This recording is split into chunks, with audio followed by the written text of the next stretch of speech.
আসসালামু আলাইকুম রহমতুল্লাহি ওবরাকাতু। দূরে ও কাছের দেশ ও প্রবাস যারা দেখছেন সবাইকে মোবারকবাদ ধন্যবাদ জানাচ্ছি।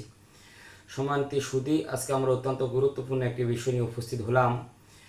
রসুল পাক সাল্লাল্লাহু আলাইহি সাল্লামের নাম মোবারক যখন আমরা আজান, ইকামত অথবা যে কোনো জায়গায় যখন আমরা উচ্চারণ করে থাকি, তখন আমাদের মধ্যে কিছু ভাইয়েরা নবীজির নাম মোবারক শোনার সাথে সাথে বৃদ্ধ দুই আঙ্গুল দিয়ে চুম্বন করে থাকে। আবার কিছু ভাইয়েরা সেটাকে বিদ্রুপ করে থাকে, ঠাট্টা তিস্কারি মস্কারি করে থাকে। আসুন, আসলে রসুল পাক সাল্লাল্লাহু আলাইহি সাল্লামের নাম মোবারক শুনে চুম্বন করা সেটা হাদিস অথবা ইজমা কিয়াস মুফাসসিরে কেরাম আইমে কেরাম এ ব্যাপারে কি সমাধান দিয়েছেন। দেখুন, প্রথমে আমি বলবো এটি একটি মুস্তাহাব আমল। এটা ফরজও না, ওয়াজিবও না, সুন্নতও না। এটি মুস্তাহাব আমল। মুস্তাহাব আমলের ক্ষেত্রে কোনো ব্যক্তি যদি সেটা আমল করে থাকে, সেই ক্ষেত্রে সে সোয়াবের অংশীদারি হবে। আর কোনো ব্যক্তি যদি সেটা তরক করে থাকে, সেক্ষেত্রে তার আমল নামায় কোনো গুনাহ লিপিবদ্ধ করা হবে না। তো যেহেতু আমরা মুস্তাহাব আমল করলে, নবীজির মহব্বত নিয়ে চুম্বন করলে, মুস্তাহাব আমল করলে সোয়াব লিপিবদ্ধ করা হবে, সেই হিসাবে আমলটুকু করাটাই আমাদের জন্য উত্তম হবে। তো আসুন আমরা দেখব এই আমলটুকুর ভিত্তি অথবা এই ব্যাপারে ফোকাহায়ে কেরাম, মুহাদ্দিসিনে কেরাম কী অভিমত দিয়েছেন। আমরা তো অনেকে এটাকে ঠাট্টা মশকারি করে আমরা উড়িয়ে দিই, না জেনে দলিল প্রমাণ ছাড়াই আমরা নিজের মন গড়া কিছু কথা বলে আমরা সেটাকে ভিত্তিহীন বলে আমরা উড়িয়ে দিই। তো আমরা সেই দিকে না গিয়ে আমরা সরাসরি কিতাব থেকে প্রমাণ দিব এটার গুরুত্ব কেমন, অথবা এটা সম্পর্কে মুহাদ্দিসিনে কেরাম, মুফাসসিরে কেরাম, ফোকাহায়ে কেরাম কী সমাধান দিয়েছেন। তো আসুন সর্বপ্রথম আমরা যে কিতাব থেকে সমাধান দিব, এই কিতাবটুকুর নাম হলো ফতুয়া শামী, আল্লামা জয়নুল আবেদিন শামী রহমতুল্লাহ আলাইহ, 13 খণ্ডের 2 নম্বর খণ্ড, কিতাবুস সলাত। কিতাবুস সলাত 84 পৃষ্ঠার মধ্যে দেখুন, আল্লামা জয়নুল আবেদিন শামী রহমতুল্লাহ আলাইহ আমার নবীজির একটি কৌলকে তিনি এখানে ওনার ফতুয়ার কিতাবে উল্লেখ করেছেন, যে ফতুয়ার কিতাবটি সারা পৃথিবীর মধ্যে সবাই গ্রহণ করে থাকেন এবং সবাই মেনে থাকেন, সবাই এটা পড়ে থাকেন। এটি না পড়লে আলেম বলে নিজেকে দাবি করতে পারবে না, মুফতি বলে দাবি করতে পারবে না। সেই ফতুয়ার কিতাবের মধ্যে তিনি উল্লেখ করেন, মান কাব্বালা জুফরি ইবহামাইহে ইনদা সামাই আশহাদু আন্না মুহাম্মদ রাসূলুল্লাহ ফিল আযান।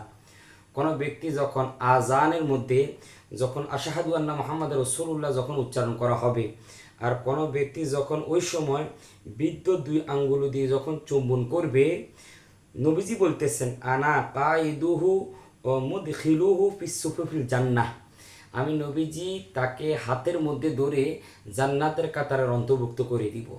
দেখুন, ফতুয়া শামীর আবারত, এটা আমার আপনার কথা না, মূল কিতাবের আবারত। নবীজি বলতেছেন আমি তাকে ধরে জান্নাতের কাতারে অন্তর্ভুক্ত করে দিব। তাহলে কেন আপনি মোস্তাহাব আমলকে অবজ্ঞা করবেন? কেন এই মোস্তাহাব আমলকে আপনি টিটকারি মস্কারি করবেন? নয়, আপনি করেন না সেটা ভিন্ন হিসাব, কিন্তু কেউ যদি করে সেক্ষেত্রে আপনি টিটকারি মস্কারি করাটা এটা অবশ্যই এটা কোরআন হাদিসের বরখেলাপ। তো আসুন, এই কিতাব দ্বারা প্রমাণ হয়ে গেল যে নবীজির নাম মোবারক শুনে চুম্বন করা দিয়ে জায়েজ, সেটা ফতুয়া শামীর মাধ্যমে প্রমাণিত হয়ে গেল, 1 নাম্বার। 2 নাম্বার, দেখুন এই কিতাবের নাম হলো খাসাইসুল কুবরা, আল্লামা জালালউদ্দিন সুয়ুতী রহমতুল্লাহ আলাইহ, যিনি 2 লক্ষ হাদিসের হাফেজ ছিলেন। সে আল্লামা জালালউদ্দিন সুয়ুতী রহমতুল্লাহ আলাইহ ওনার কিতাবের প্রথম খণ্ড, খাসাইসুল কুবরার প্রথম খণ্ডর 68 নম্বর হাদিসের মধ্যে তিনি চমৎকার একটি হাদিস উল্লেখ করেন, কানাফি বনি ইসরাইলা রজুলুন, বনি ইসরায়েলের একজন ব্যক্তি ছিলেন, আসা আল্লাহু মিয়াতি সানাতিন, ওই ব্যক্তি 200 বছর আল্লাহর নাফরমানি করেছেন, অতঃপর সে মারা গেল, সুম্মা মাতা, অতঃপর সে মারা গেল, তাকে তার জাতিরা ডাস্টবিনের মধ্যে নিক্ষেপ করলেন। আল্লাহ রাব্বুল আলামিন মুসা নবীকে বললেন তুমি তাকে উঠে নিয়ে আসো, তার জানাজা দাও, তাকে দাফন করো। মুসা নবী বলল সে অপরাধী ছিল।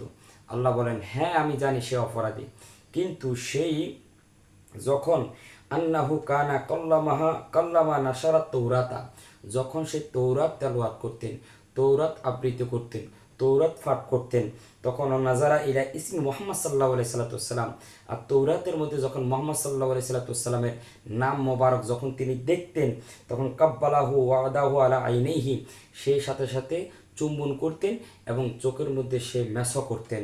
সেই কারণে আল্লাহ বলেন আমি তার 200 বছরের অপরাধকে আমি আল্লাহ ক্ষমা করে দিয়েছি এই আমলটার কারণে। তো যদি একজন 200 বছরের নাফরমানকে যদি আল্লাহ এই চুম্বন করার কারণে নবীর মহব্বতে তাকে ক্ষমা করে দিতে পারেন। আমরা আপনারা যদি আমল করতে পারি তাহলে আল্লাহ অবশ্যই আমাদের গুনাহ মাফ করে দিতে পারেন।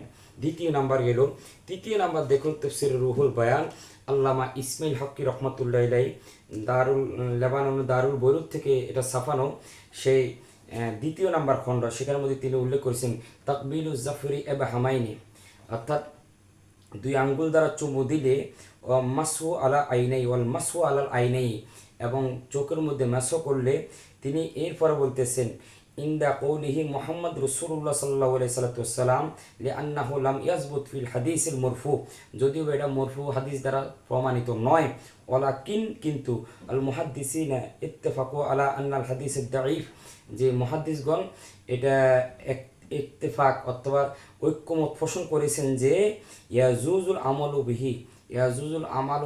আমালু বিহি অথবা এই দঈফ হাদিসের মাধ্যমে আমল করাটা সেটা জায়েজ, সেটা আল্লামা ইসমাইল হক্কি রহমতুল্লাহ আলাইহি তার তাফসীর রুহুল বয়ানের মধ্যে সেটা উল্লেখ করে দিয়েছেন। তার মানে যদিও বা চুমু দেওয়ার ব্যাপারে হাদিসটি দঈফ, কিন্তু আমলের ব্যাপারে দঈফ হাদিস প্রয়োগ করা সেটা জায়েজ। তার মানে তৃতীয় নম্বর দলিলের মাধ্যমে প্রমাণ হয়ে গেল যে নবীজির নাম মোবারক শুনে চুম্বন করাতে যায়, সেটা হাদিসের মধ্যে প্রমাণিত। চতুর্থ নম্বর, আল্লামা মোল্লা আলী কারি রহমতুল্লাহ আলাইহির বিশ্ববিখ্যাত একটি কিতাব মওদুআতুল কবিরের মধ্যে তিনি উল্লেখ করেন যে এই আমলটুকু সিদ্দিক আকবর রাদিয়াল্লাহু তাআলা আনহু করেছেন। আর সিদ্দিক আকবরের আমল যিনি করবেন তিনি সিদ্দিক আকবরের সুন্নত পালন করলেন। নবীজি বলছেন আলাইকুম বিসুন্নতি ওয়া সুন্নাতুল খুলাফায়ে রাশিদিন। চতুর্থ নাম্বার গেল।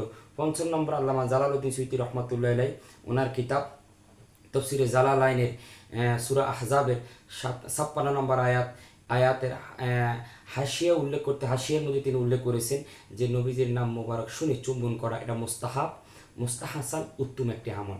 তাহলে আমরা অনেকগুলো কিতাবের মধ্যে প্রমাণিত হলো এই আমলটুকু করলে আপনি সওয়াব পাবেন, এবং এটি কোরআন হাদিস অথবা ইজমা কিয়াস আইমে কেরামদের কৌলের মাধ্যমে প্রমাণিত, সেটাকে কোনোভাবে অবজ্ঞা করা যাবে না, অবহেলা করা যাবে না। আপনি যদি মনে করেন আপনি মুস্তাহাব আমল করবেন না, সেটা আপনার একান্ত ব্যক্তিগত বিষয়, কিন্তু কেউ যদি করতে চায় তাকে কোনোভাবে নিষেধ করা যাবে না, অবহেলা করা যাবে না। এই আমলটুকু হয়তো আমাদের জন্য নাজাতের একটি ব্যবস্থা হয়ে যেতে পারে। আল্লাহ পাক আমাদেরকে বুঝার আমল করা সে অনুযায়ী চলার তৌফিক দান করুক।